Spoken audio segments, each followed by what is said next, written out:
जो contrast hatching है, contrast hatching में आप हिस्टोग्राम से या इमेज, जो हिस्टोग्राम की एक्चुअल इन्फॉर्मेशन है ना कि आपके पास कौन सी ग्रे लेवल कितनी दफ़ा आकर कर रहा है, वो इन्फॉर्मेशन आप कंट्रास्ट हैचिंग में यूज़ नहीं कर रहे हो। कंट्रास्ट हैचिंग में जो पूरे इमेज में से इन्फॉर्मेशन यूज़ हो रही है वो जस्ट ये है कि उस इमेज में मिनिमम वैल्यू क्या है और उस इमेज के अंदर मैक्सिमम वैल्यू क्या है, ठीक है। वैसे हिस्टोग्राम इक्वलाइजेशन क्या कर रहा था, वो ये कर रहा था कि हर ग्रे लेवल कितनी प्रोबेबिलिटी के साथ आकर कर रहा है और उसको भी यूज़ कर रहा था आगे। तो कंट्रास्ट हैचिंग में उस तरह का कुछ नहीं है, उसमें कोई हिस्टोग्राम की एक्चुअल इन्फॉर्मेशन नहीं यूज़ की उसने।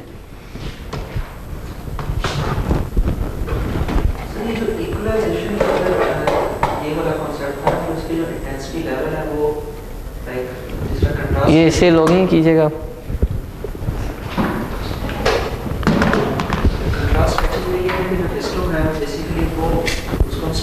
हाँ, वो वही रहती है ना, क्योंकि हमने जो हिस्टोग्राम इक्वलाइजेशन है ना वो काइंड ऑफ ट्रांसफॉर्मेशन है कि आपने एक ट्रांसफॉर्मेशन फंक्शन बनाया था, उस ट्रांसफॉर्मेशन फंक्शन को यूज़ किया था, उसने ग्रे लेवल्स को ट्रांसफॉर्म किया था, इसलिए शेप भी चेंज हो जाती है। तो ये कंट्रास्ट हैचिंग में एक्चुअली कोई ट्रांसफॉर्मेशन नहीं है उस तरह। कंट्रास्ट हैचिंग में जस्ट आप काइंड ऑफ डाटा नॉर्मलाइजेशन कर रहे हो कि आप वो जो डाटा है जो एक डिफरेंट रेंज में है उसको एक प्रॉपर रेंज में होना चाहिए, उस रेंज में लेके आ रहे हो जस्ट आप, और वो सारा एक ही जैसा स्केल हो जाता है, इसलिए उसकी शेप अफेक्ट नहीं होती।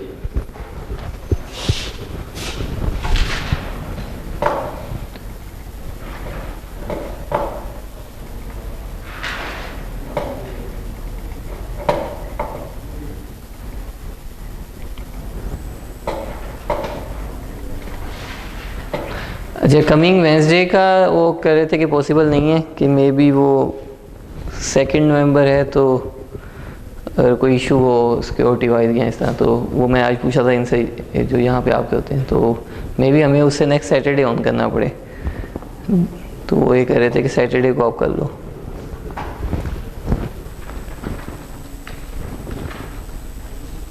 अच्छा, हमने लोकल का भी देखा था। अब एक्चुअली क्या चीज़ है कि हम अभी तक जो करते आ रहे हैं ज़्यादातर मोस्टली क्या है, हम प्रोसेसिंग कर रहे हैं कि गिवन एनी इमेज उसके अंदर से, ठीक है, हम इंफॉर्मेशन ले रहे हैं, लेकिन उस सारी इंफॉर्मेशन को हम सिर्फ प्रोसेसिंग के लिए यूज़ करेंगे। हम आउटपुट भी एक इमेज दे रहे हैं जो कि कोई इन्हेंस्ड वर्जन है उसका, जिसमें कंट्रास्ट इंप्रूव हुआ हुआ है, ठीक। तो हमने जब शुरू में बात की थी तो हमने किया था कि एक मिड लेवल आता है जहाँ पर हम एनालिसिस करना चाहते हैं, इमेज से कुछ इन्फॉर्मेशन एक्सट्रैक्ट करना चाहते हैं, ठीक है। तो हम साथ साथ जैसे जैसे कुछ कॉन्सेप्ट्स कवर करते जाएंगे तो उसमें जो जो एनालिसिस का पार्ट होगा उसको भी साथ साथ हम लेके चलेंगे। अब फॉर एग्जांपल हमारी एक एप्लीकेशन है, वो ये है कि उसके पास different kind of textural images जो हैं एज ए इनपुट आ रहे हैं, ठीक है। जैसे वुडन टेक्सचर होता है, आपके पास ये चेकर प्रिंट है, चीता प्रिंट है, इसमें डिफरेंट टेक्सचर्स होते हैं ना। तो टेक्सचर क्लासिफिकेशन इंडस्ट्रियल एप्लीकेशन में बहुत ज़्यादा यूज़ होते हैं। फॉर एग्जांपल मैंने टेक्सचर क्लासिफिकेशन करनी है और मैं अभी उसको बिल्कुल सिंपल रखता हूँ कि कुछ टेक्सचर ऐसे हैं मेरे पास कि जो जिसमें ब्राइट शेड्स आ रहे हैं, जिसमें हाई इंटेंसिटीज़ आ रही हैं, और कुछ टेक्सचर्स ऐसे हैं जिनमें लो इंटेंसिटीज़ आ रही हैं, ठीक है। और मैं एक एप्लीकेशन एक बनाना चाहता हूँ जो डिफ्रेंशिएट करे between these two type of textures, ठीक है। तो जो अभी तक हमने किया, जैसा हिस्टोग्राम अभी हमने किया था, तो उसमें से ऐसी क्या इंफॉर्मेशन जो हम यूज़ कर सकते हैं इन दो में, ये दो को डिफ्रेंशिएट करने के लिए क्या हो सकता है?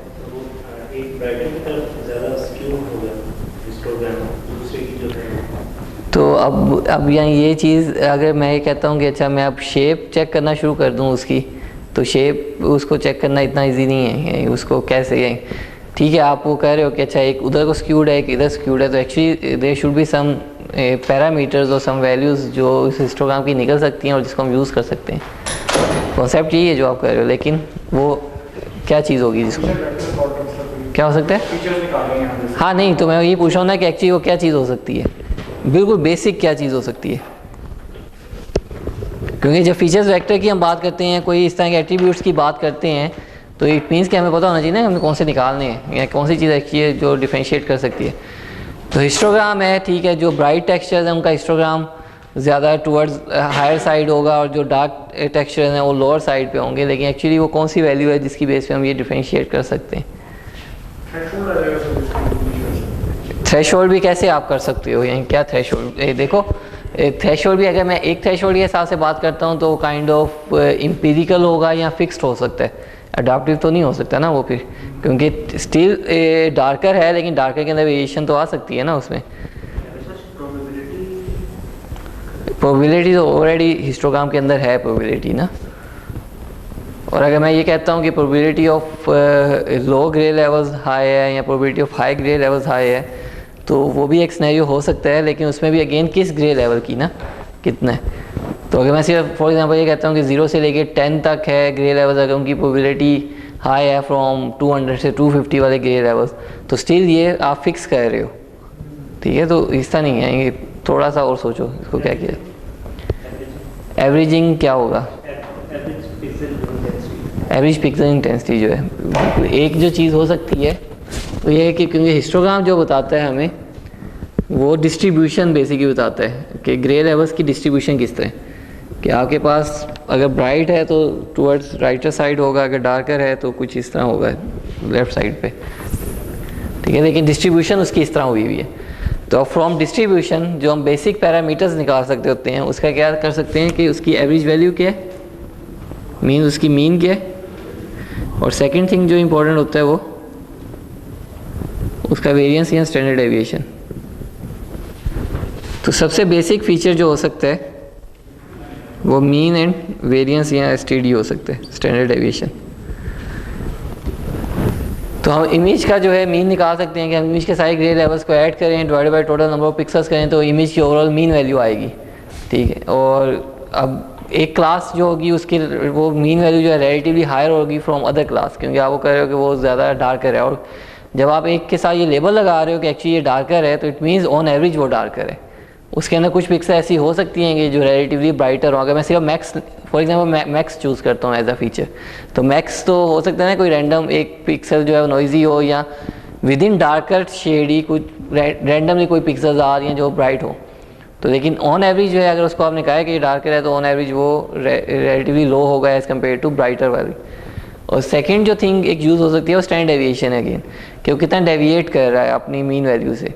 अब अगर स्टैंडर्ड डेविएशन ज़्यादा होती है तो देन चांस ऑफ एरर जो होता है वो ज़्यादा हो जाता है आपका, क्योंकि आप ब्राइटर है, ठीक है, मीन वैल्यू हाई है, डार्कर है, मीन वैल्यू लो है, लेकिन अगर उसके अंदर स्प्रेड, उसकी एग्जाम्पल्स के अंदर स्प्रेड ज़्यादा है, तो देयर इज़ अ चांस, यही जो चांस है ओवरलैप का वो ज़्यादा हो जाता है। ये भी नहीं है कि कुछ कम चांस है। आप जिस अगर मैंने ये बनाया, इसमें अगर आप यही दोनों को कंबाइन करो तो इतनी जगह जो है ये ओवरलैप कर रही है इन दोनों की, तो यहाँ पे एरर का चांस होता है आपके पास आता है। तो जो मिस क्लासिफिकेशन, यानी जिसे हम एग्जांपल एक करना चाह रहे हैं कि हम कह रहे हैं कि हमारे पास टेक्सचर आ रहा है और टेक्सचर जो है आइदर डार्कर शेड्स को, डार्कर टेक्सचर्स को बिलोंग करता है या ब्राइटर को बिलोंग करता है। तो अगर उसकी स्टैंडर्ड डेविएशन ज़्यादा है क्लास की, यानी जो उसके यानी ये चीज़ क्या शो कर रही है कि ऑन एवरेज तो ये आ रहे हैं सारे, जो फॉर एग्जांपल मेरे पास 100 एग्जांपल्स थी डार्कर टेक्सचर्स की, उसकी ऑन एवरेज तो ये है, लेकिन उसके अंदर वेरिएशन काफ़ी ज़्यादा है कि उसमें कुछ एग्जांपल्स ऐसी भी आ रही हैं जो डार्कर से रिलेटिवली ब्राइटर हैं, और दूसरी क्लास के अंदर भी इसी तरह वेरिएशन ज़्यादा है। तो जो वेरिएशन है, जो स्टैंडर्ड डेविएशन है, वो भी एक यूज़फुल फीचर है। जिससे अगर ये ऐसे होगा तो इट मीन्स इसकी स्टैंडर्ड डेविएशन बहुत कम है, वेरिएंस कम है, तो इस केस में chance of miss classification relatively बहुत लोअर है एज़ कम्पेयर टू फर्स्ट वाला। तो बिल्कुल ओवरलैप नहीं होना चाहिए। और सेकेंडली ये है कि अभी तो हमने बहुत बेसिक सा फीचर देखा ना, हमने क्या किया, ये मीन और स्टैंडर्ड डेविएशन किस चीज़ की निकाली है हमने, इंटेंसिटी की, कि जो हमारे पास एक्चुअल इमेज आया, जैसा सिग्नल्स में अगर काम करते हैं तो जो स्पीच का सिग्नल आया, कुछ एक्चुअल सिग्नल आया, बस उसी के ऊपर हमने टाइम डोमेन वाले का मीन और स्टैंडर्ड डेविएशन निकाल दिया। तो ये तो एक्चुअल इमेज आया हुआ था ना, जिसके अंदर इंटेंसिटी वेरिएशन हो सकती थी, जिसमें नॉइज़ हो सकती थी, जिसके अंदर इल्यूमिनेशन इफेक्ट्स हो सकते थे। हमने तो कुछ भी नहीं किया ना अभी। तो ये तो सबसे बेसिक वाला फीचर है जो हो सकता है। तो स्टिल हम मीन एंड वेरिएंस निकाल सकते हैं फर्दर आगे, कि मैं इसका क्या करता हूँ, मैं इसका स्पेक्ट्रम निकाल लेता हूँ, फोरियर फ्रीक्वेंसी में जाकर स्पेक्ट्रम निकालता हूँ, उसका मीन एंड वेरिएंस ले लूँ कि मीन एनर्जी क्या है या स्टैंडर्ड डेविएशन ऑफ एनर्जी क्या है। तो वो आगे आगे हम चलेंगे जब वहाँ पे आएगा। तो फ्रॉम हिस्टोग्राम जो बेसिक हिस्टोग्राम से हम फॉर एनालिसिस पर्पस वैल्यूज़ निकाल सकते हैं ना, वो मोमेंट्स होते हैं। जैसे ये जो फर्स्ट एक्सप्रेशन है, जो ये nth मोमेंट्स का एक्सप्रेशन है, जैसे स्टैंडर्ड जो वेरिएंस है वो सेकंड मोमेंट है, फिर स्क्यूनेस है, फ्लैटनेस है, कर्टोसिस कहते हैं हम उसको, कि थर्ड और फोर्थ आते हैं। तो जो पहला आंसर आया था ना कि वो राइट स्क्यूड है या वो लेफ़्ट स्क्यूड है, तो वो यही मोमेंट जब आप थर्ड मोमेंट पे जाते हो तो वो स्क्यूनेस बता रहा होता है आपको। फोर्थ मोमेंट पे जब जाते हो वो रिलेटिव फ्लैटनेस बताता है कि आपका जिससे हमने कहा था कि हिस्टोग्राम इक्वलाइजेशन का एम क्या है कि वो फ्लैट कर दे उसको। तो अगर सारे इक्वली प्रोबेबल हैं तो उसकी फ्लैटनेस की फोर्थ मोमेंट की वैल्यू डिफरेंट होगी फ्रॉम द हिस्टोग्राम जो कि एक्चुअली रैंडमली डिस्ट्रीब्यूट हुआ हुआ है। तो इस तरह की फिर ये वैल्यूज़ हैं एक्चुअली जो आपको बताते हैं इसके बारे में कि इसकी प्रॉपर्टीज़ और उसकी किसी इमेज की प्रॉपर्टीज़ या फीचर्स हमने एक्सट्रैक्ट करने। तो मीन तो सबसे बेसिक आ गया कि मीन ऑन एवरेज आ गया हमारे पास। सिमिलरली जो सेकंड मोमेंट है वेरिएंस, तो मीन जो है मीन आपको ये बता रहा है कि ऑन एवरेज इमेज का इंटेंसिटी कैसी है, कि आइदर वो डार्कर है या और ब्राइटर है, लाइटर साइड पे है, ठीक है। जो स्टैंडर्ड डेविएशन है या वेरिएंस की हमने यहाँ पे बात की वो ये बता रहा है कि विद इन इंटेंसिटीज़ वेरिएंस कितना है। अब ये जो मैंने बनाया है इसका कंट्रास्ट ज़्यादा होगा या ये जो पहला ब्लू वाला था इसका कंट्रास्ट ज़्यादा होगा? ये हिस्टोग्राम है, कीप इन माइंड कि ये हिस्टोग्राम जो हमने लास्ट टाइम पढ़ा है इस चीज़ का कंट्रास्ट ज़्यादा होगा या इसका कंट्रास्ट ज़्यादा? ब्लू वाले का जितना वो स्प्रेड हुआ होता है उतना। लास्ट टाइम ने कंट्रास्ट किया कि अगर आपको एक ही जैसे ग्रे लेवल्स आ रहे हैं तो इट मीन्स उसका कंट्रास्ट जो है वो लो है। तो अगर वेरिएंस कम है तो फ्रॉम विजुअल पर्सपेक्टिव हम कहेंगे कि वो लो कंट्रास्ट इमेज होगा। जैसे जैसे वेरिएंस इंक्रीज़ हो रहा है तो वो एक हाई कंट्रास्ट होगा क्योंकि उसके अंदर वेरिएशन ज़्यादा आ रही है। तो वेरिएंस जो है वो कंट्रास्ट के बारे में आपको एक रफ आइडिया देता है कि कंट्रास्ट कैसा होगा इमेज का। तो सेम जो पैरामीटर्स हैं वो हम ग्लोबली भी कंप्यूट कर सकते हैं और जो लास्ट टाइम हमने बात की थी लोकल की कि हिस्टोग्राम इक्वलाइजेशन हम बॉक्सेस बना दें और उसका कंप्यूट करें तो उस तरह। तो यहाँ पे जो ये मीन है for specific subset of image है, एस ऑफ एक्स वाई जो है वो एक सबसेट है उसका, ठीक है। अब ये भी अगेन हेल्पफुल है इस तरह भी कि अगर फॉर एग्जांपल मैं मीन एंड स्टैंडर्ड डेविएशन की बेस पे कुछ एनालिसिस करना चाहता हूँ, इंस्टेड के मैं पूरे इमेज का मीन एंड स्टैंडर्ड डेविएशन लूँ, मैं ब्लॉक बाय ब्लॉक एनालिसिस करूँ, उसका मीन एंड स्टैंडर्ड डेविएशन देखता जाऊँ, और अगर किसी ब्लॉक का मीन एंड स्टैंडर्ड डेविएशन किसी सर्टेन क्राइटेरिया को मीट नहीं करता तो वहाँ पे जो ऑपरेशन मैंने करना है वो मैं करूँगा, अदरवाइज़ मैं नहीं करूँगा। जो हमने इक्वलाइजेशन के साथ भी कहा था कि maybe there are certain patches जहाँ पे इक्वलाइजेशन करने का आपको ज़रूरत ही नहीं है। तो वहाँ आप जब ग्लोबली कर रहे होते हो क्योंकि वो पूरे इमेज के हिसाब से उसको करता है, इसलिए ड्रास्टिक रिजल्ट्स भी आते हैं आपको। वैसे यहाँ पे जिस तरह ये एक एग्जांपल सी है कि इसके अंदर यहाँ पे फाइबर्स हैं जो कि ऑलमोस्ट वो यहीं आपको विजिबल नहीं है वो ना, ठीक है। तो उसको हमने क्लियर करना है अगर तो, और अगर मैं इसके ऊपर ग्लोबली काम करूँ ना तो स्टिल वो निगलेजिबल ही रहेंगे वो, यानी क्योंकि हमारे पास ज़्यादा ब्राइट आ रहा है और दूसरा वो डार्क है, वो पूरे के हिसाब से मैं देखूंगा ना, इसको इक्वलाइज भी करूँगा, स्टिल वो क्लियर नहीं होंगे वहाँ पे।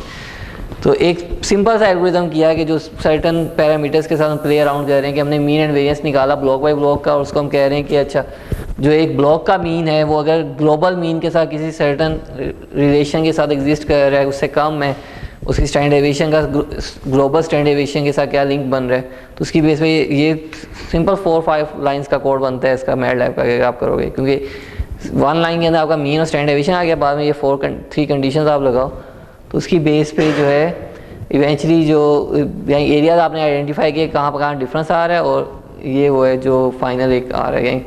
ये आप इमेज प्रोसेसिंग प्लेस.com पे जाओगे तो गोंजालेस की जो अपनी इनकी वेबसाइट है इमेज प्रोसेसिंग प्लेस.com, तो वहाँ पे ये सारे इमेजेस भी अवेलेबल हैं जितने भी बुक के और उससे रेलिवेंट इंफॉर्मेशन। तो आप वहाँ से ये इमेज डाउनलोड करके सिंपल ये तो 3-4 स्टेप्स हैं, इसको मैटलैब में करके देखो तो ये आपको, और फिर उसी को ग्लोबली करके देखो तो आपको खुद इफेक्ट फील होगा कि कितने। तो ये हमारा था जो मिस हो गया था लास्ट टाइम का। एक जितनी भी स्लाइड्स में रेड कलर में जो चीज़ आती है वो आपके रीडिंग असाइनमेंट होती है। बिट प्लेन स्लाइसिंग का एक कॉन्सेप्ट है जो मैंने छोड़ा है, वो आप खुद बुक से रीड करोगे। Image processing place, place PLACE।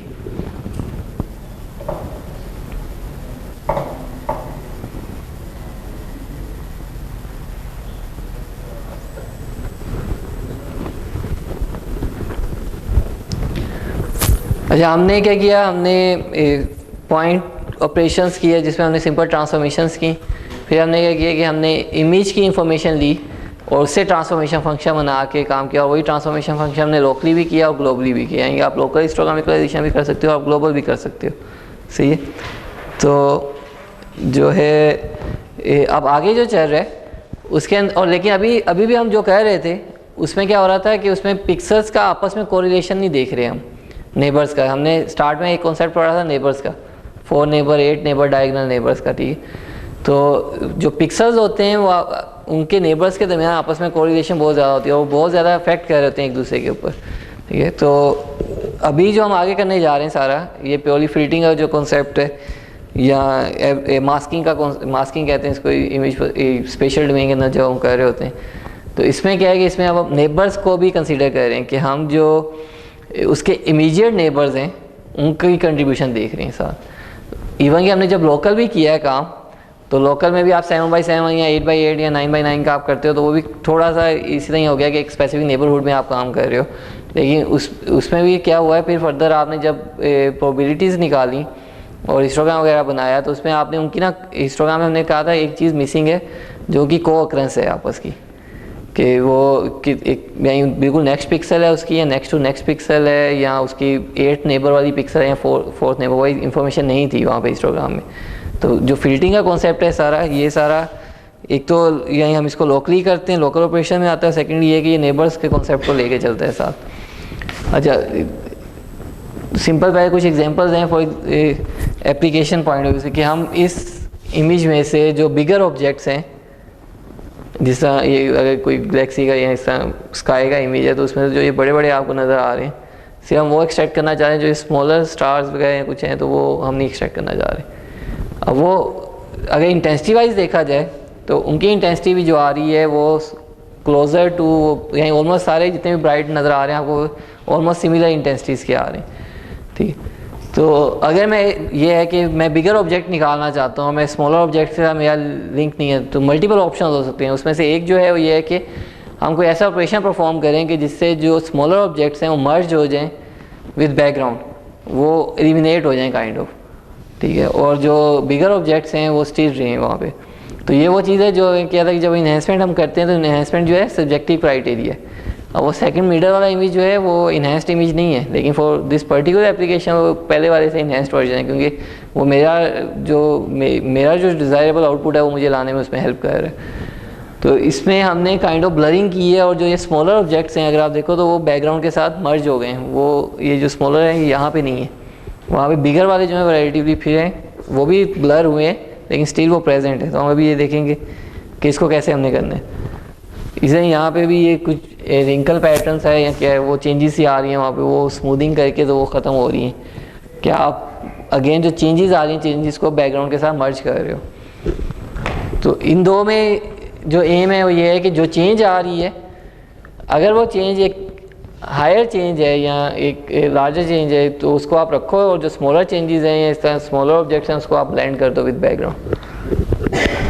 फिर नॉइज़ वगैरह के लिए भी यूज़ हो सकता है ये फिल्टरिंग जो है, कि अगर हमारे इमेज के अंदर किसी किस्म की नॉइज़ है तो using different kind of filters, ये भी फिल्टर की आउटपुट है एक स्पेसिफिक फ़िल्टर की, और ये भी एक स्पेसिफिक फ़िल्टर की आउटपुट है, तो आप उसमें से नॉइज़ को रिमूव कर सकते हो। अच्छा, और फिर फर्स्ट जो एग्जांपल हमने की उसका अपोजिट है ये, कि वहाँ पे हम ब्लरिंग कर रहे थे, स्मूदिंग कर रहे थे, और ये है कि अगर हमने इमेज को शार्प करना है, फर्दर शार्प करना है, कि उसमें जो चेंजेस आ रही हैं उन चेंजेस को और ज़्यादा हाईलाइट करना है। जो फर्स्ट 2 एग्जांपल्स थे उसमें जो चेंजेस आ रहे थे उनको वो स्मूथ कर रहा था, यहाँ पे उन चेंजेस को हाईलाइट कर रहा है फर्दर। तो ये किस तरह हम कर सकते हैं, तो ये सारा कुछ जो आता है वो स्पेशल फिल्टरिंग में अभी हम ये देखते हैं। तो फिल्टरिंग को हम स्पेशल डोमेन में भी करेंगे कवर, और फ्रीक्वेंसी डोमेन में जब आएगा तो वहाँ पे भी। और फिल्टरिंग का कॉन्सेप्ट, जो फिल्टरिंग का जो वर्ड है वो मेनली फ्रीक्वेंसी के साथ हम वो कर रहे होते हैं, अच्छा low pass filter, band pass filter, high pass filter. Whereas in spatial domain जो हम नॉर्मली करते हैं फिल्टर, तो ठीक है फिल्टर्स आते हैं, लेकिन जो मोस्टली वर्ड स्पेशल डोमेन के साथ हम यूज़ करते हैं मास्किंग का वर्ड या मास्क का वर्ड यूज़ करते हैं। तो जो फिल्टर है हमारा उसको आइदर हम मास्क कहते हैं फिल्टर है, या इवन के कर्नल का वर्ड यूज़ होता है इसके अंदर, टेम्पलेट है, विंडो है। तो इस तरह हम अपने फिल्टर को इन स्पेशल डोमेन मल्टीपल नेम्स हैं जिनके साथ हम उसको रिप्रेजेंट करते हैं, और सबसे कॉमन जो इन स्पेशल डोमेन में आता है वो मास्किंग का आता है। और जब हमने फिल्टरिंग करनी है, ठीक है, तो 2 चीज़ें इंपॉर्टेंट है इन फिल्टर के लिए या मास्क के लिए। वो एक ये है कि उसका साइज़ क्या होगा, कि आपने किस साइज़, जब हम स्पेशल डोमेन में कर रहे हैं, फ्रीक्वेंसी में जाएंगे तो उसमें ये पैरामीटर्स डिफरेंट हो जाते हैं, फिल्टर्स के पैरामीटर्स डिफरेंट हो जाते हैं। इन स्पेशल डोमेन फ़िल्टर के साथ जो दो पैरामीटर्स मेनली आते हैं वो ये कि उसका साइज़ क्या होगा, और जब स्पेशल वे में हम बात करें तो it means number of pixels की सेंस में हम बात कर रहे हैं कि जो मास्क होगा उसका साइज़ कितने बाय कितने का होगा, m×n क्या होगा हमारा। और सेकंड जो थिंग उसके साथ आती है वो ये कि उसकी कोफिशिएंट्स क्या होंगे, उसके अंदर जो वैल्यूज़ हैं वो क्या होंगी। तो अभी जो कोफिशिएंट्स हैं ये वो मैजिकल नंबर्स हैं जो एक्चुअली आइदर स्मूथिंग कर रहे हैं, शार्पनिंग कर रहे हैं, या नॉइज़ को रिमूव कर रहे हैं। तो डिपेंडिंग अपॉन योर एप्लीकेशन जो आप काम करवाना चाह रहे हो फ़िल्टर से, वो डिफ़ाइन करेगा कि वैल्यूज़ क्या होंगी। और फिर उस ऑपरेशन को आप कितना एग्रेसिवली करना चाहते हो या कितना माइल्ड ऑपरेशन वाला परफॉर्म करना चाहते हो, वो चीज़ जो है वो साइज़ डिफ़ाइन करता है, ठीक है। तो जो सबसे पहले, अच्छा एक तो ये कि कन्वोल्यूशन किसको नहीं आती, आपका बैकग्राउंड कौन से, कन्वोल्यूशन भी डीएसपी पढ़ा हुआ है ना आपने, तो कन्वोल्यूशन किसी ने नहीं किया, सबने किया हुआ है ना, ठीक है। तो कन्वोल्यूशन का कॉन्सेप्ट भी हम जल्दी से बस बता देते हैं। कन्वोल्यूशन, अच्छा हाँ, सिर्फ एक चीज़ जो देखनी होगी वो ये कि आप 2 डायमेंशन में हम कर रहे हैं। आप लोगों ने डिजिटल सिग्नल प्रोसेसिंग के अंदर 1 डायमेंशनल कन्वोल्यूशन की होगी। उसके अंदर क्या होता है कि हमारे पास 2 चीज़ें, एक हमारा सिग्नल है और सेकंड थिंग जो है वो फ़िल्टर होता है या इम्पल्स रिस्पॉन्स, जिसको हम सिस्टम रिस्पॉन्स कह रहे होते हैं, ठीक है। तो हम अब वो एक सिस्टम है जो एक कुछ एक्ट कर रहा है और उसमें से सिग्नल जब पास हो रहा है उन दोनों के दरमियान एक रिलेशन एग्जिस्ट करता है जिसकी बेस पे आउटकम जो है वो जनरेट हो रही होती है। स्पेशल इसमें इमेजेस में क्या होता है कि इमेज भी हमारा 2 डायमेंशनल है,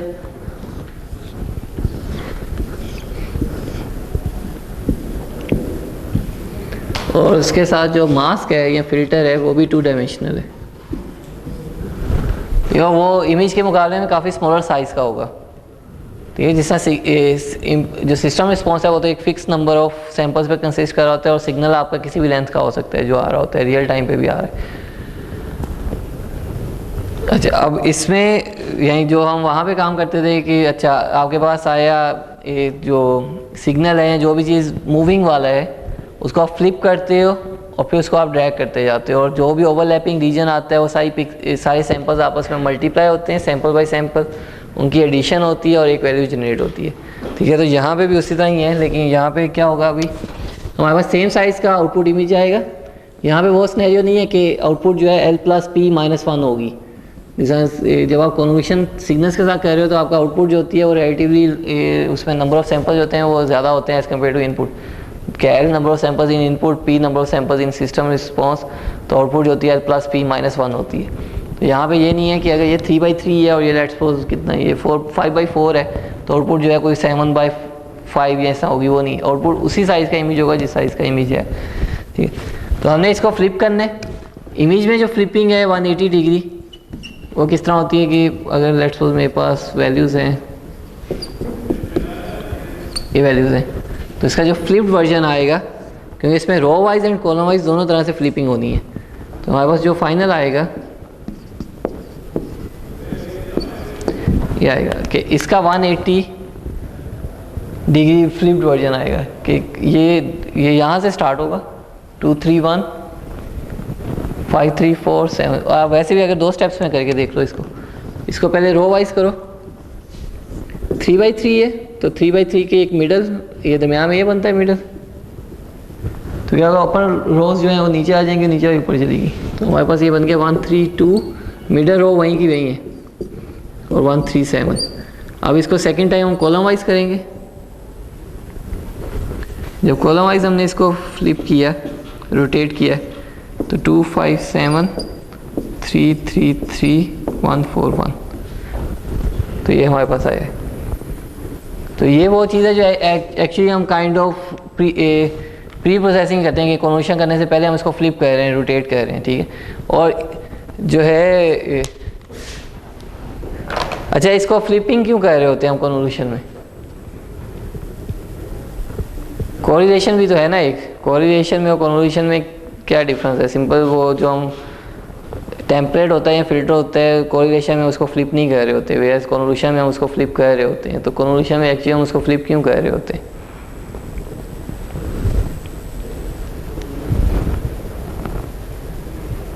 जब आपके पास जब इम्पल्स रिस्पॉन्स निकालते थे आप सिग्नल प्रोसेसिंग में, क्या वो इम्पल्स रिस्पॉन्स क्या होता था? जो सिस्टम का अपना इनर रिस्पॉन्स है, कि जैसे आप कम्युनिकेशन में भी करते हैं कि अच्छा थोड़ी देर बाद आप एक बीकन सिग्नल या आप एक नॉन सिग्नल सेंड करते हो और वो जो रिसीव होता है तो इट मीन्स कि वो चैनल का या वो जो भी इन्वायरमेंट उसका इफेक्ट आ रहा है। तो इम्पल्स रिस्पॉन्स भी क्या होता है कि आप एक इम्पल्स सेंड कर रहे हो, आपको पता है कि मैंने इम्पल्स सेंड की है, रिसीवर एंड पे जो रिसीव होगा तो इट मीन्स वो जो इंटरमीडिएट सिस्टम है या जो भी फिल्टर था या जो चीज़ थी उसकी वजह से ये इसके अंदर चेंज आई है ये, ठीक है। तो आप जब ये 2 डायमेंशन में भी अगर हम बात करते हैं या 1D में भी, जैसा 1D में भी अगर आप करो तो क्या होगा कि आपके पास जो सिग्नल आता है, सिग्नल में क्या है कि हमारे पास सैंपल हैं 0 1 2 3 4 इस तरह सैंपल आ रहे हैं। इम्पल्स रिस्पॉन्स भी है जो भी 0 1 2 3 4 है।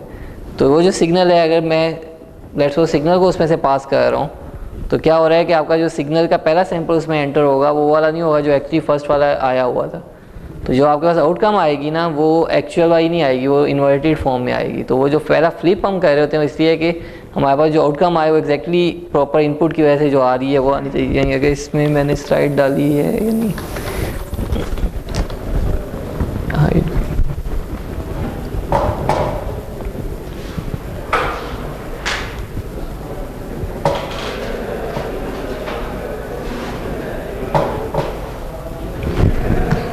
जैसे 2D में क्योंकि हम कर रहे हैं हम उसको देखते हैं।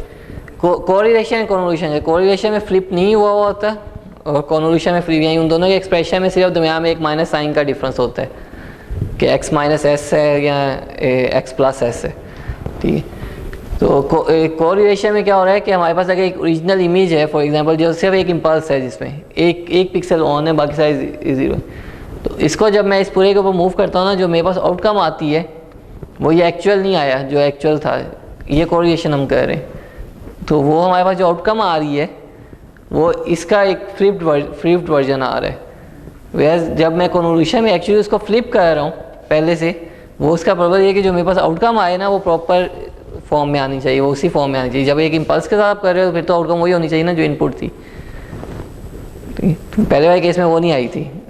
सेम 1D में भी यही है, ये फर्स्ट एग्जांपल जो है ये 1D में ये इसी गोंजालेस की बुक की एग्जांपल है कि हमारे पास अगर ये था इनपुट तो आउटपुट जो है वो उसका फ्लिप्ड वर्जन आ रहा है। वैस फॉर कन्वोल्यूशन जो है वो आप अगर इम्पल्स के साथ सिस्टम रिस्पॉन्स करो तो system response as it is आना चाहिए था ना मेरे पास, तो वो उसमें आ रहा है। अच्छा तो 2D में ये कैसे होगा कि हम इसको फ्लिप कर रहे हैं। अच्छा एक और चीज़ है, क्योंकि हम मैटलैब कर रहे होते हैं या ओपन सीवी कर रहे होते हैं तो हम उसमें वो यूज़ कर रहे होते हैं प्री डिफाइंड कोई फंक्शन वगैरह ऐसा, और मोस्टली जो मास्क या टेम्पलेट्स होते हैं इन इमेज प्रोसेसिंग वो सिमेट्रिक होते हैं। तो उसको इवन कि आप फ्लिप भी कर दोगे ना तो वो वैसा ही नज़र आता है। तो क्या होता है कि इमेज प्रोसेसिंग के अंदर ऑलमोस्ट हम वो उस चीज़ को इग्नोर ही कर देते हैं कि अच्छा हम वो फ्लिपिंग कर भी रहे होते हैं। तो क्योंकि वो फंक्शन कर रहा है, फंक्शन इनबिल्ट है, वो खुद से अंदर फ्लिपिंग कर देता है, हम नहीं कर रहे।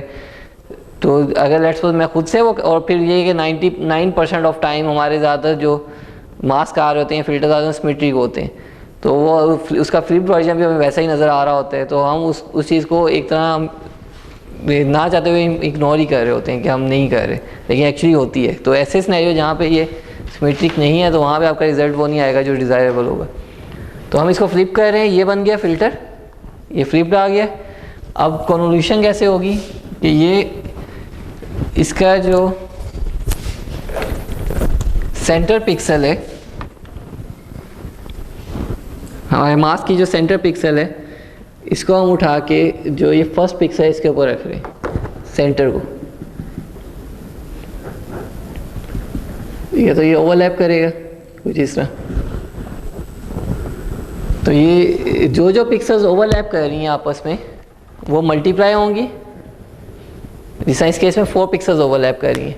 जो अंडरनीथ इमेज है उनकी इन 4 पिक्सल्स के ऊपर कोई वैल्यू पड़ी हुई होगी, और जो मास्क की 4 पिक्सल्स आई हैं उसके ऊपर उनकी भी वैल्यूज़ हैं, तो वो आपस में मल्टीप्लाई होंगी, पिक्सल बाय पिक्सल ऐड होंगी, एक वैल्यू जनरेट होगी। जो वैल्यू जनरेट होगी वो इसी कोरस्पॉन्डिंग पिक्सल के ऊपर रिप्लेस होगी आउटपुट इमेज में। और ये जो मास्क है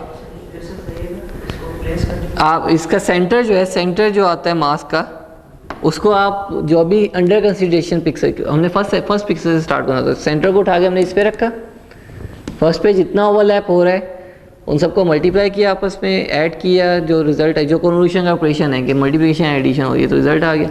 देन ये जो होगा ये एक स्टेप आगे मूव कर जाएगा, आप इस पिक्सल पे आ गए, जिस तरह नेक्स्ट सैंपल पे हम मूव कर जाते हैं ना। इस केस में आप ये करो कि इमेज जो है या सिग्नल जो है वो फिक्स्ड है और जो फिल्टर है उसको मूव कर रहा हूँ मैं रोटेट करके। तो अब ये सिर्फ वो मल्टीप्लाई, जैसा इस केस में 6 मल्टीप्लिकेशंस होंगी नेक्स्ट वाले केस में।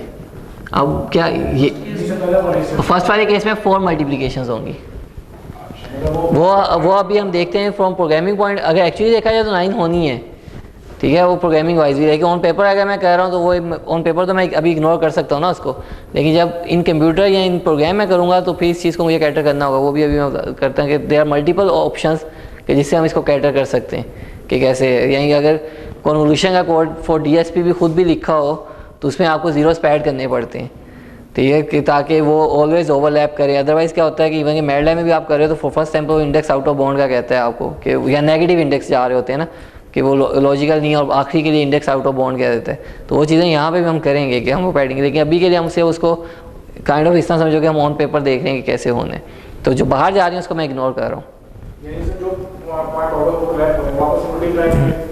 ऐड होंगे तो यही इसको इस तरह कर लेते हैं कि फॉर एग्जांपल यहाँ पे 4 5 6 1 3 7 1 2 ये इमेज है, ठीक है। तो जब ये आया इसके ऊपर तो ये 4 जो हैं ये ओवरलैप होंगी, ठीक है। तो ये होगा ये 4 multiply by 3 plus 5 multiply by 4 plus ये 1 मल्टीप्लाई बाय 3 प्लस ये 3 मल्टीप्लाई बाय 1। तो इसको जब आप ऐड करते हो 12 प्लस 20 प्लस 3 प्लस 3 तो 38 आ गया। तो ये 38 रिप्लेस होगा यहाँ पे, और आप ही नेक्स्ट पे मूव कर गए। नेक्स्ट के केस में इस सिनेरियो में 6 ओवरलैप्स आएंगे, ये 6 इन 6 के साथ ओवरलैप करेंगे। तो ये सारी स्कैनिंग होगी, पहला एक रो कंप्लीट हो गया, जब पहली रो कंप्लीट होगी इधर भी रो जनरेट होगी, आप नेक्स्ट रो पे आ गए अगेन पहले पे, तो पूरा स्कैन होगा उसी तरह जिस तरह पूरा सिग्नल पास होता था। तो लेकिन क्योंकि वो वन डायमेंशनल था तो आपने एक ही दफ़ा एक सिग्नल पास कर दिया। यहाँ पे 2D है तो आप उसको रो वाइज कंप्लीट कर रहे हो, फिर नेक्स्ट रो पे आ रहे हो, सारा कर रहे हो, तो ये पूरा कंप्लीट होगा। सी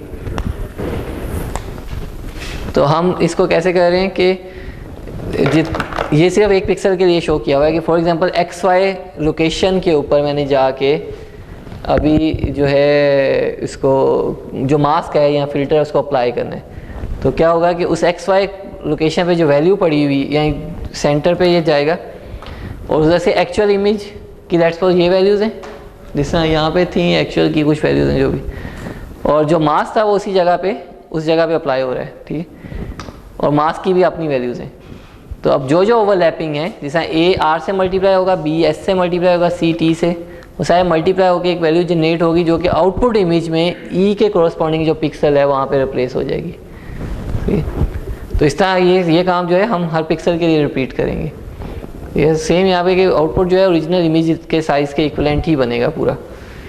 तो ये भी अगेन उसी की एक ग्राफिकल रिप्रेजेंटेशन है कि आपके पास एक अंडरनीथ इमेज पड़ा हुआ है और 3x3 का मास्क है, उसका सेंटर जिस पिक्सल पे पड़ा हुआ है यानी जितना ये ओवरलैप कर रहा है वो सारी मल्टीप्लाई होंगी, 9 की 9 पिक्सल्स ऐड होंगी, एक वैल्यू जनरेट होगी जो जहाँ पे सेंटर पिक्सल थी उस जगह पे वो जनरेट होगी। ये जो शेडेड रीजन नज़र आ रहा है वो बाउंड्री पिक्सल्स हैं जिसको अभी ये प्रोसेस नहीं कर रहा, जिसके लिए इसने बाहर निकल जाना था, ठीक है। ये अंदर उस पिक्सल पे पहले गया जहाँ पे फुली इनसाइड आ रहा है।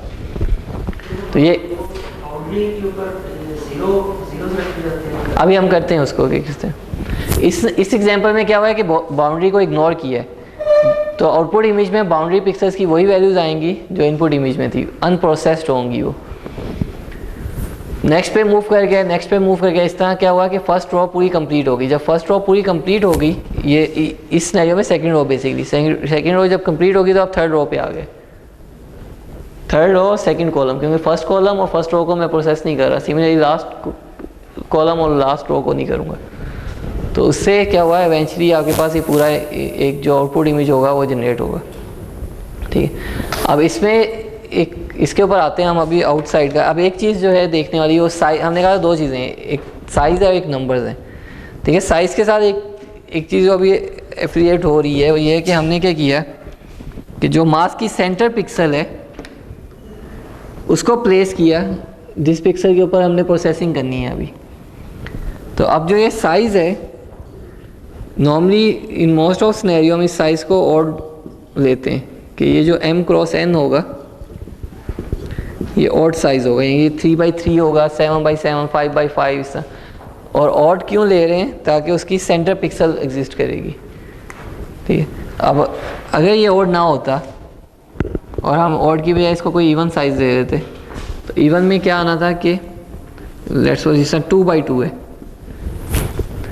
ठीक है, अब इसमें सेंटर पिक्सल नहीं है, तो जब आपके सेंटर पिक्सल आती है और उसको आप प्लेस करते हो प्रोसेसिंग पिक्सल के ऊपर, तो क्या होता है कि आप पूरा एक सिमेट्रिक, या आप एक सिमेट्री को फॉलो कर रहे हो। तो आप उसके जो नेबर्स हैं इन ऑल डायरेक्शन, उन सारे नेबर्स को कंसीडर कर रहे हो। वो आइदर उसके 8 नेबर्स थे या साइज़ बड़ा होगा तो again left right top bottom सारे नेबर्स कंसीडर हो रहे हैं। इवन के केस में क्या होगा कि अब सेंटर पिक्सल नहीं है, तो आपको कोई प्रायोरिटी डिफाइन करनी पड़नी है कि आपने जो कौन सी वाली पिक्सल, यानी इस केस में 1,1, 1,2 या 2,1 या 2,2, कौन सी वाली एक्चुअली वो पिक्सल है जिसको, जो प्रोसेसिंग वाली पिक्सल है अभी जिसको प्रोसेस करे उसके ऊपर रखोगे आप। तो वो भी चीज़ डिसाइड करेगी कि आप एक्चुअली कौन से नेबर्स को कंसीडर कर रहे हो। फॉर एग्जांपल मैं ये जो फर्स्ट वाली है इसको प्लेस करता हूँ, और इसको जब हम प्लेस करेंगे इस पिक्सल पे, तो ये इस तरह ओवरलैप किया आपके साथ। तो आपने इसके सिर्फ राइट और बॉटम वाले जो नेबर्स थे इनको कंसीडर किए। अब अगर ये सिनेरियो हम करते हैं तो हम टॉप और लेफ़्ट वाले को कंसीडर कर रहे हैं, तो आपकी एक साइड कवर हो रही है। सही है, तो ये नहीं है कि इवन वाले नहीं हैं, यानी रैंडमली कोई ना कोई आपको मास्क या फिल्टर ऐसा नज़र आ जाएगा जो इवन होगा। ठीक है, और वो अप्लाई करने का वे यही है कि आपको एक प्रेफरेंस सेट करते हो, तो उसके हिसाब से आप करते हो। वेयर्स मोस्ट ऑफ सिनेरियो जो सारे नज़र आएंगे आपको इमेज प्रोसेसिंग में वो ऑड होंगे, फिल्टर साइज़ जो आएंगे वो ऑड आएंगे, या विंडो साइज़ जो आएगा वो ऑड आएगा। अच्छा, अब अप्लाई करने के साथ जो इशू आता है एक, जो यहाँ पे भी था कि आपके पास फॉर बाउंड्री केसेस, जो ये बाउंड्री के केसेस आ रहे हैं, इन सारे केसेस के लिए चांस है कि जो फ़िल्टर है वो बाहर जाएगा। अब there are number of options जो हम कर सकते हैं। एक सबसे सिंपल ये है कि हम जो बाउंड्री पिक्सल्स हैं उनको इग्नोर कर दें, कि मीन्स मैं प्रोसेसिंग स्टार्ट करूँ पहली उस पिक्सल से जहाँ से मेरा जो फ़िल्टर है वो फुली इनसाइड आएगा इमेज के। जैसे इस सिनेरियो में ये 3x3 था मास्क, तो ये फुली इनसाइड आएगा यहाँ पे 2,2 पे। तो ये जो फर्स्ट रो है and last row, first column and last column, ये मैं अनप्रोसेस्ड छोड़ दूंगा। तो आउटपुट इमेज पे ये जो है ये उसी तरह ही वापस आएगा जैसे इनपुट पे था। और सिर्फ मिडल वाली ये 6 पिक्सल जो हैं आप इनको प्रोसेसिंग इसके ऊपर फ़िल्टर अप्लाई करोगे। अब ठीक है, ये भी सही है, वो और इतना इशू नहीं है। इशू इसलिए नहीं है क्योंकि बाउंड्री पे नॉर्मली आपके पास जो इन्फॉर्मेशन आती है वो फुली रिसाइड नहीं की होती इमेज के अंदर। वहाँ पे क्लूजन की वजह से, या इवन के ऑब्जेक्ट भी है जो बाउंड्री को हिट कर रहा है वो कहीं ना कहीं बाउंड्री से बाहर हुआ होगा, वो आपको फुली इनसाइड आया ही नहीं हुआ होगा। और सेकंड एक और सिनेरियो जो अभी अप्रॉक्सीमेट कंप्यूटिंग का चल रहा है कि इवन के वो वाला सिनेरियो भी जो है अगर आप इग्नोर कर भी देते हो स्टिल आपका रिजल्ट जो है इतना अफेक्ट नहीं होगा। लेकिन उसके साथ इशू जो रिलेटेड है वो ये है कि ये साइज़ जो है, अगर ये लेट्स सपोज 7x7 हो जाए, तो अब अभी क्या हुआ था, हमने क्या किया, जो साइज़ है इसका n/n था, तो हमने किया n/2 एंड राउंड डाउन, यानी इसको हमने राउंड डाउन किया। यानी इसमें 3/3 था, तो 3/2 उसको जब राउंड डाउन किया हुआ आया 1। तो 1 row from above, 1 row from below, और 1 column from left and 1 column from right हम इग्नोर करेंगे। अब अगर ये 5/5 हो जाएगा तो 2 हो गया, तो 2 from top, 2 from bottom, 2 from left, 2 from right होंगे। तो जैसे मास्क का साइज़ इंक्रीज़ हो रहा है और जो अनप्रोसेस्ड एरिया है वो आपका इंक्रीज़ होता जा रहा है। ठीक है, तो बाउंड्री पिक्सल्स बहुत सारी ऐसी हो जाएंगी जो बिल्कुल ही अनप्रोसेस्ड रह जाएंगी। ठीक है, तो सेकेंड ऑप्शन क्या है कि हम क्या करते हैं कि हमारे पास ये जो इमेज है जिसका उन्हें फिल्टरिंग करनी है।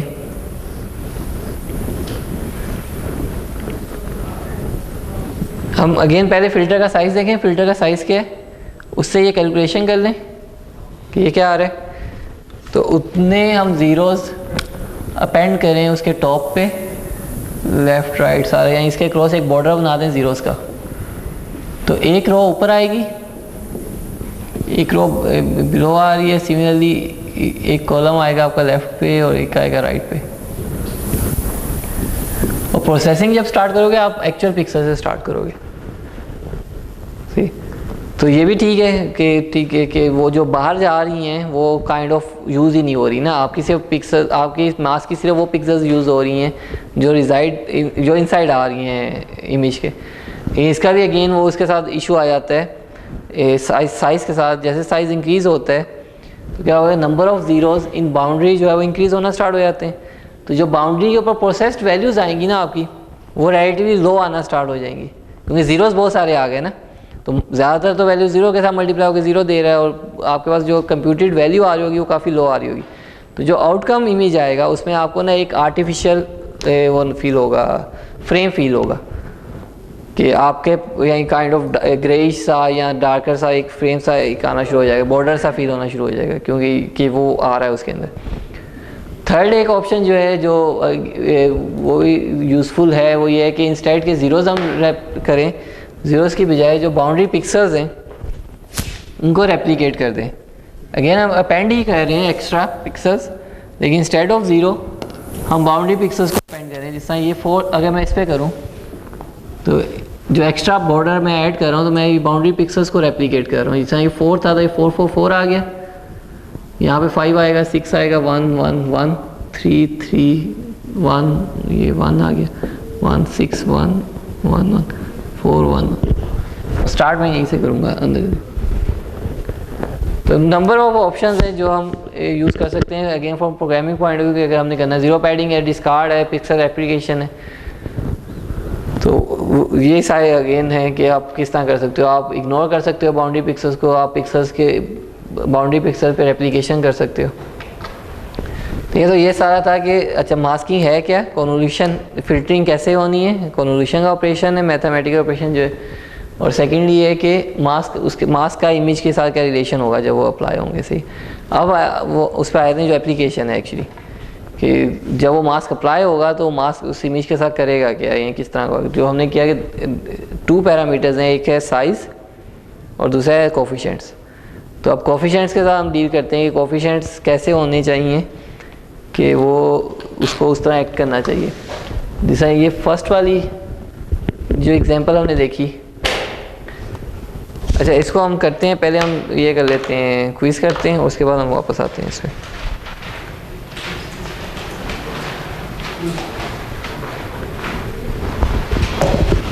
थोड़ा सा स्कैटर्ड होके बैठे उठिए एक जगह से।